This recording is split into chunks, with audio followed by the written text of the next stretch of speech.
Welcome to the Big Success Podcast, cutting-edge conversations on business and personal success, as well as how to level up.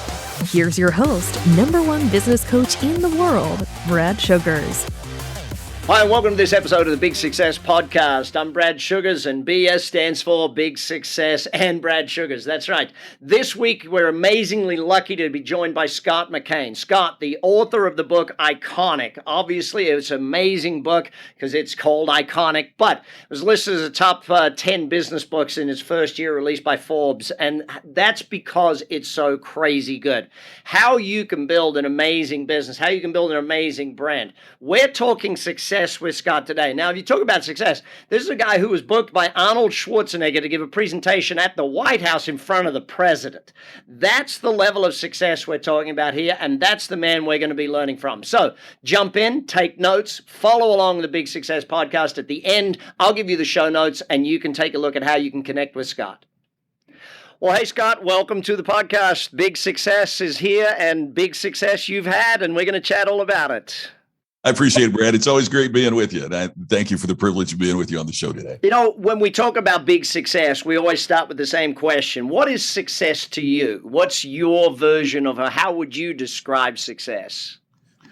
For me, success is being able to do what you want to do when you want to do it in the way that you choose to do it. That means that it encompasses. For me, that definition of success encompasses financial, it encompasses personal, and it encompasses professional. That for me is my personal approach to it, my definition of it. Yeah, I love that, and I've heard someone say that because obviously I do this a little bit interviewing people. I've heard someone say with the people you want to do it with as well. I think that's an important one. You know, you and I got to hang out in Hawaii just recently, and I think it's fun to do those things with the right people. I couldn't agree more, and that's going to be tacked onto my definition from now on, right? Because, let's face it, there are times in your progress to success that you have to deal with jerks, and you have to deal with people that you don't want to be around, and I think that's one of the great things that comes as you become more successful is that you don't have to. I've seen a book called The No Asshole Rule. And I love the title of that book because that's what you aspire to. It's part of what I wanted to. It's part of why I wanted to become successful. So I didn't have to work with the bosses that were jerks. I didn't have to work with the clients that were jerks. And not to, hey, no matter how successful you become, you're still going to run across those people. But to be able to choose to be around great people all the time just continues to elevate the success. Yeah, well, let's flip that back just for a second. A big part of your success is the people you've hung out with. I know you hang out with a bunch of speakers and authors on a regular basis, and you hone your skills with them. Explain more about why you do that. Well, it's funny, Brad, I haven't had a chance to tell you this, but I was just talking about you day before yesterday with Dr. Nido Qubein, who's the president of High Point University, but who came here as an immigrant from Lebanon with no money, didn't speak the language, is now on the board of directors of Truist Bank, the 7th largest financial institution in the world. He is a multi-millionaire. He is a winner of the Horatio Alger Award. And that was part of what we were talking about. And I was talking about this conversation that you and I had and how you guys need to meet. Successful people introduce successful people to other successful people, right? It continues to elevate. And that's one of the things that I've noticed is that those people charge my battery, and it makes me want to be more successful. And I also find that in most situations, there's less rivalry and less jealousy among people of that level of success. We tend to contribute to each other, and we want to help each other. And we want to find avenues of mutual opportunity for each other. So you hit on a really, really important point. And we get in these little misery circles sometimes, and in the early part of our work. And it's who can top this with who had it worst. And when you play that game, you're never going to be successful because successful people don't do that. And you learn that by being around better people and successful people. When I say better people, I don't mean that any individual is better than another individual, but I mean they might have better goals, better aspirations, better motivation. I'm way more blunt than that, buddy. You know that. Some people are better people than other people. There's no two ways about it. Some people are assholes in your no asshole rule. And so that does happen. You're right. Some people get triggered by saying that, person A is better than person B. And hey, we're as the saying goes, we're all created equal, but we don't end up equal. And that's determined not by, speaking of Nito Cobain. I mean, here's a guy from Lebanon that comes to the country with no money, doesn't even speak the language, and ends up a multi-millionaire. And I've asked him several times, we've been friends for 35, 40 years, and I asked him, how does that happen? And he said, because I see opportunity where other people see focus on disadvantage. And it's just what makes us, and that works for all of us, regardless of where we're from and or where we're starting now. Yeah. I once read a book that talked about the millionaire status in America. It's called The Millionaire Next Door, and it talked about the disproportionate number of immigrants that became millionaires in America. And I think it's because of what you just mentioned. They see opportunity. When you're born with so much opportunity around you, you kind of get blind to it in many cases. And that's what I think a lot of success is, noticing the opportunities. But I want to go back a little bit. When did you choose success? Because, success is not something that just happens. You actually have to, at some point in your life, choose, I'm going to be successful. I'm going to be number one, or I'm going to be in amongst the best. When did you choose it? Was there a particular point, or was it a gradual thing?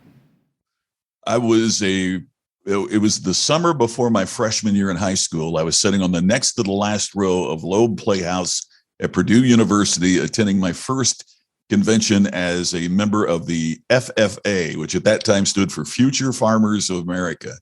And they had a speaker come in, and he spoke to the convention. It was the first time I'd ever heard an outside speaker. And it was the first time in my life I thought I could be more than a grocery store owner, small-time farmer in Crothersville, Indiana. Not that there's anything wrong with choosing that, because that was the path my dad took, and there's people that feel very successful there, but I knew it wasn't for me. And a speaker opened my eyes and began my journey. I won't say that was the exact moment, but that was the moment I started exploring possibilities that were new to me. Thinking about goal setting, thinking about, what could you achieve in your life in a way different from the daily mundane trap that so many people get caught up in, and so many of the people that I was living in my small community were caught up in. Yeah. I love that story. And I think every time I ask that question, it's amazing that there's almost always a guide or a mentor or someone that helped people make that. So let's then go to the next thing. How does success happen? Because this is the subject of the day. How does success actually happen? Wow. What a great question, Brad. I think it's a combination of a couple things. I think it's a combination of aspirations and diligence.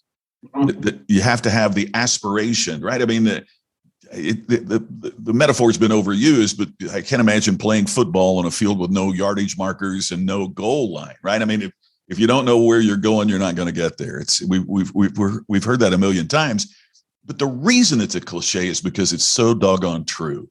You have to have a target to shoot for. People aren't motivated by generalizations.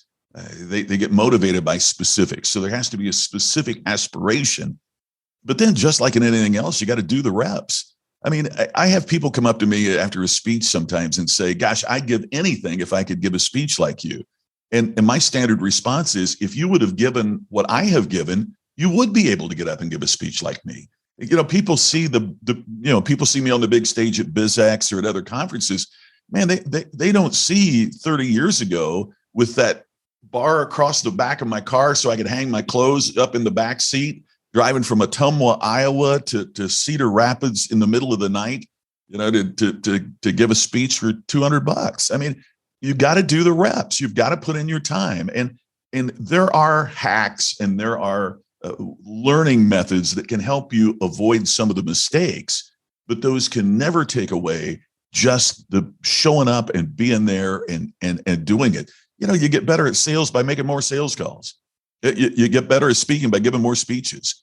Yeah. And it's that combination that you continue to learn so you avoid mistakes, but you have the goal in mind and you do the reps that it takes to get there. So let's flip that over again then. How can failure teach success? Because you and I both know we didn't get here without making mistakes and having some learning experiences along the way. Yeah, and that's why mentors are so important. And I think we tend to think of a mentor as a person that we know individually. But I shook hands with Jim Rohn one time, yet I consider him, as I know you do as well, a great mentor, because we have learned from the audios and the videos and the training that he's left behind. I had the good fortune to know Zig Ziglar, and the mentorship there wasn't intensive in terms of time, but it was significant in terms of relevance, because I got to see that he lived what he talked about. Because we've all seen those folks that stand on stage and say one thing, and off stage there's something else. The chance to see the congruency in his life was really significant. So I would encourage folks to get training, right? I mean, to find a mentor, to get coaching. I have a speech coach. You continue to learn, you continue to grow. And to me, success is not something that you cross this goal line, because some of the saddest people I know are wealthy people who feel warehoused.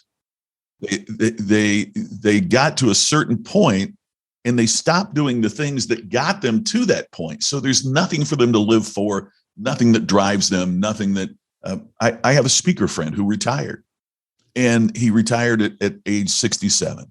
And the next day he was an old man because he had nothing to go for, nothing to live for. George Burns, who lived to be 100, said, "I can't die, I'm booked." I love it. So let's go to, we're going to take a quick break. We're going to come back after the break. We're going to talk about three main subjects: success in being in your iconic branding, how to be distinctive, and how to build that customer experience. You're with Brad Sugars on the Big Success Podcast. We're with Scott McKain today. We'll be back in a moment. Start living your life on purpose and with a plan. As Brad Sugars teaches, you only get 4,000 weeks, so learn the principles of success and make the most of your life. Join Brad's Purpose event now and create the life that you deserve. Visit bradsugars.com to attend this program as a standalone or as part of Brad Sugars' Entrepreneurial University. Welcome back to the Big Success Podcast. You're with Brad Sugars and our guest today, Scott McKain. Scott, you're a genius when it comes to branding. That is one of the things that I absolutely love learning from you. When you wrote the book Iconic, and you start to think about success in being iconic, what are some of the absolute fundamentals for someone in their business or in their personal life to be iconic, I guess? Well, that's a great question, Brad. It gets back to one of the things we've talked about, and that is playing the game your way. One of the things that I found about iconic individual performers and iconic organizations is that they were aware of the marketplace. Obviously, they're aware of their competition, but they're not obsessed with it. They have found a way to play the game their way. I don't think Tim Cook of Apple goes to bed at night worrying about what Microsoft or Samsung is going to be doing next. Apple's going to chart their own course. But I'll guarantee you the CEOs of Samsung and Microsoft, they're worrying about what Apple's next move is. Iconic performers find something unique. They chart their own course. And it's critically personally as well as professionally. You've met my wife, Tammy. I did not get down on bended knee and hold that little box with the diamond ring in it and look up in her eyes and say, "Honey, will you marry me? You're just like every other woman I ever dated." Right? I mean, I hope you didn't. You're attracted to the uniqueness. You're special. You're different. And one of the problems I see in a lot of businesses and in a lot of careers is, it gets back to what we were talking about earlier about a mentor. I learn from the mentor, but I shouldn't impersonate the mentor. I learn from the mentor. I could model it, but I can't be an imitation. I used to do entertainment reports that were syndicated to 100 TV stations around the world. And one of the things I found that was interesting about that was, when Elvis was so popular, everybody thought, who's the next Elvis? Well, the next Elvis was the Beatles. Yeah. They were nothing like Elvis. And the next Beatles, it was Michael Jackson, who's nothing like the Beatles. And if we look at sales in terms of sales of concert tickets and of music, the next Michael Jackson was Garth Brooks, who is obviously nothing like Michael Jackson, right? And so the next of something is never going to be an imitation of what was before.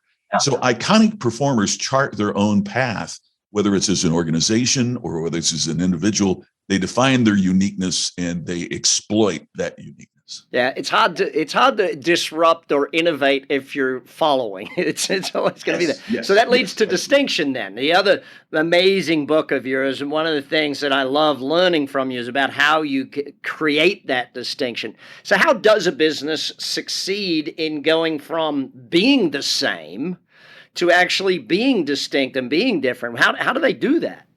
There's a quick 4-step process, Brad. The first one is clarity. You got to know exactly who you are. Zig talked about this many years ago. I'd rather be a meaningful specific than a wandering generality. That's such a great line. Distinction, and there's something you're very, very clear about who and what you are. I made that mistake early in my business. Somebody said, we need a speech. What do you talk about? I said, about an hour. What do you want me to talk about? I'll talk about anything. You got to check that will clear. I'll be there, man. It wasn't until I started doing this research and realized that if I focused on one particular aspect, that would grow my business more than trying to be all things to all people. So clarity is number one. Second, though, is creativity. You've got to find a unique twist that you can put on it. The example I use often is the Taylor family that starts a rental car business, thinking how they can be different than the big players like Hertz and Avis. So they thought, what if we take the car to you rather than making you come and get the car? That was the beginning of Enterprise Rental Car, which is now bigger than Hertz and Avis, not because the product is different. The Ford I get is the same no matter who I get it from. But they found just a unique way to do that. So Jeff Bezos thinks, how can I be the enterprise rental car of books? And then if I can get a book to your door, I can get anything to your door. And so sometimes it's cherry picking a great practice from another business outside your own, another industry outside your own.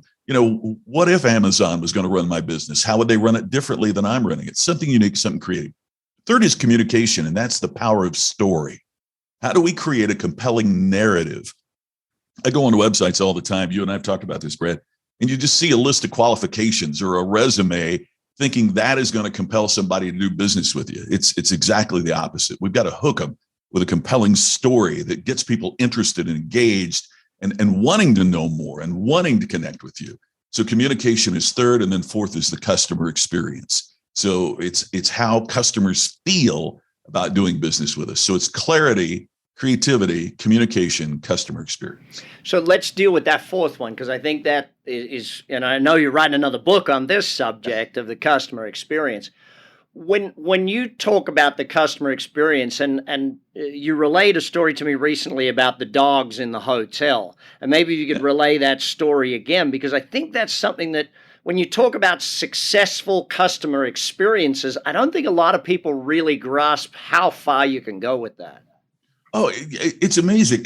We did work with the Fairmont Scottsdale Princess, and all credit has to go to their CEO, Jack Miller. He is a visionary. He's an iconic leader, was recently named as the CEO of the year in the hospitality industry by the global association of those folks.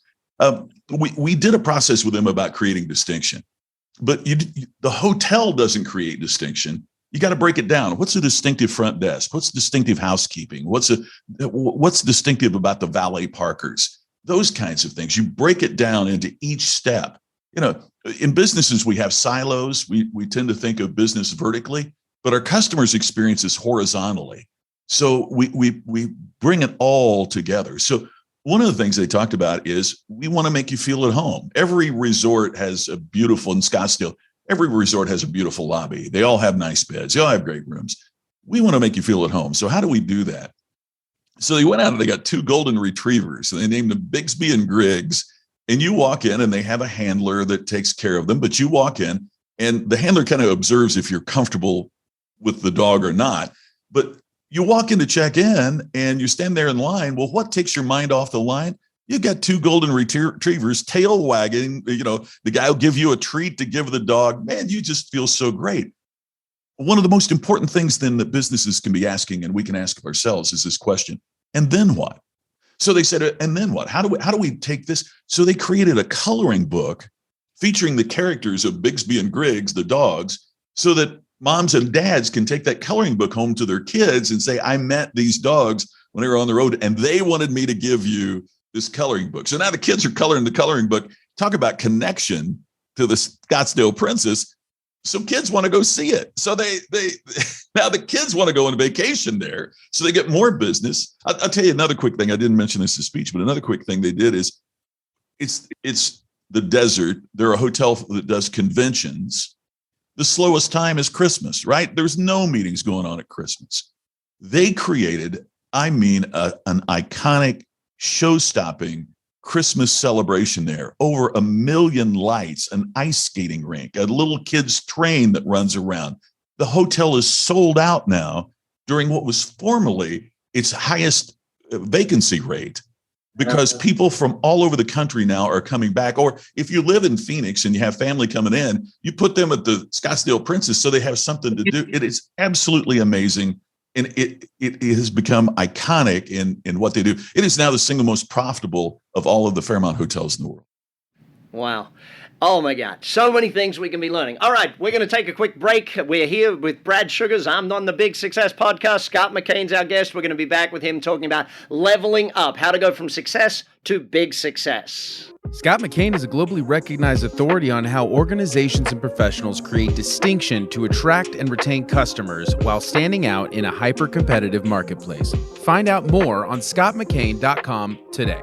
Welcome back to the Big Success Podcast. I'm Brad Sugars, your host. Scott McKain is our guest. Scott, so many great lessons in that last session about being iconic and distinctive and making a great customer experience. I want to move to then, how do you go from good to great? How do you go from even average to good, or even great to iconic type thing? How does someone level up their success? They're already doing good, but we want to do great or better. Well, the opening line, and there's several things I disagree with in the book, Good to Great, but I love the opening line of that book. And the opening line is, good is the enemy of great. And when we see good enough as the enemy, rather than a stair step, we start doing the kind of thinking that's required for big success. See, I think big success also requires big thinking. To attain a higher level of success, it requires a different level of thinking. And it requires you constantly advancing your performance as you accelerate your goal. I want to accelerate my goals. When I first started in this business, to think that I could get in the Hall of Fame of professional speaking, you would think of that as a lifetime goal. What I realized pretty quickly is I got to keep setting bigger goals. I've got to keep setting higher targets, because that motivates us, that advances our performance. Good enough isn't. Yeah. And wherever you are, I want to have creative dissatisfaction in my life. Right? I like that term. I like that. I want to enjoy my life. Don't get me wrong. I mean, and you and I have been around each other enough. I enjoy my life very much. I'm very fortunate. I'm very blessed. But I also want to have that creative dissatisfaction. There's more to do. And I found that true. I'll bring him up again, that Dr. Cobain that I was with a couple of days ago. He's talking about all these big plans and all the things that are coming next. And he says, so in the next 10 years, hey, man, the guy's in his mid-70s. And he's saying that here's where we're going in the next 10 years. Yeah. I find that so invigorating, so exciting. Yeah. And that's what I want to grow up to be. I sat with someone just recently who was talking about complacency. And, I use the term often in business that people are fat and happy, not meaning that they're physically fat, but, they're making $1 million a year and they're like, well, I got all I need. Well, business isn't about all you need. It's about the size of the marketplace. It's about serving the customers to the level with which you can do that. It's about building what you can possibly build. And that brings me to that question then, Scott, of how do you get someone to move from that millionaire thinking to the billionaire thinking? You've worked with a lot of companies that are multi-billion-dollar enterprises around the world, and they think massive. How does someone shift to that massive, big thinking? Brad, I think it gets back to something that you brought up earlier, and that is you surround yourself as best you can with other people who think that way. It's hard to set with all the people around you are thinking small and you're the outlier thinking big. It can be done, but it's incredibly difficult to do. That's why my battery gets charged when I get around people that think bigger than I do. It gives me a way to elevate my own thinking. It's also why, you said something in a why that I wrote down, and I have, Tammy and I have talked about it, Nito Cobain and I talked about it, that you can't coach your own business. You can't coach yourself. And I have thought on that, Brad, thank you for that. That really hit me because, I make my living going out and talking to other companies about how they can be better. But I realized I'm a pretty horrible coach for myself. And getting other input, getting other people to push you and to coach you. I was in a program over the weekend, and one of the things that the leader, the facilitator said is, if you leave here comfortable, I have not done my job. If you leave here and feel comfortable, I have not done my job. So I want to be around people who, again, make me creatively dissatisfied, that change my thinking and elevate my thinking. Because if you don't start with your thinking, your action is not going to follow. When you think bigger, you'll begin to act bigger. But it's hard to act bigger if you're thinking small. Excellent answer. All right, let's do a quick rapid fire one here. What's your short answer to these ones? We got 5 subjects I like to ask about. What's your key to success in these 5 subjects? First one, relationships. What's your key to success? Be there, be engaged, get off your phone, focus on the person that's right there in front of you. Health. What's your key to success in health? Health, it's doing the reps. It's knowing what you need to do and then doing it. Wealth. What's your key to success in wealth? Continue to be dissatisfied. Continue to strive for more. Yeah, there's all the other cliches about, don't spend more than you make and all of that. But that also tends to make you a little bit comfortable. Get out there and find ways to continue to grow. Next one, vacations. Successful vacations. How do you have them? Successful vacations come from planning. That comes from saying, I will shut down for this period of time. I will focus on it. So much of this, all the answers to these comes back to focus, right? So when it's time to play, it's time to play and shut it down, give yourself, and it'd be amazing how many creative ideas you have when you do shut it down. The mind will begin to work at a different level, at a different pace. And so it's critically important. And again, just like with the relationships, when you're on vacation, be there. Yeah. I refuse to take a 1-week vacation. I don't believe I can shut down in that time. I need to take a 4-week vacation type thing for my brain to get out of it. Okay, last one, fun. And you and I are just alike on that too, by the way. I'll take 2 days, 3 days, but I won't take a week. Success in the world of fun, having fun. How do you be successful at having fun? For me, success, having fun is being around great people, having a great time. And you don't have to be in, paradise to have that happen. You could be having bourbon with your buddies in a dive bar and it happens. It's fun is about the experiences you have with the people that you want to be with. Brilliant. All right. My final question. What's the best advice or the best quote you've ever heard on the subject of success? It gets back to what Jim Rohn says, when he talks about his mentor, Mr. Schoaf, and, everything that he talks about in terms of to be the kind of person who is worthy of the success that you would desire to attain. And when you grow yourself, you grow your business and everything that, there's so many of them, it's hard for me to pick one. But if you want to hear the best on success, just go listen to anything by Jim Rohn, because his talk about how to be successful, become the kind of person that is worthy of that type of success. Scott McKain, thank you for being on the Big Success Podcast. We love hearing from you, and we wish you much more success in your life. Always great being with you, my friend. See you soon. Thanks. And that's the Big Success Podcast for today. Hopefully you took a lot of notes. Hopefully you learned a bunch. And hopefully you're going to take action on it.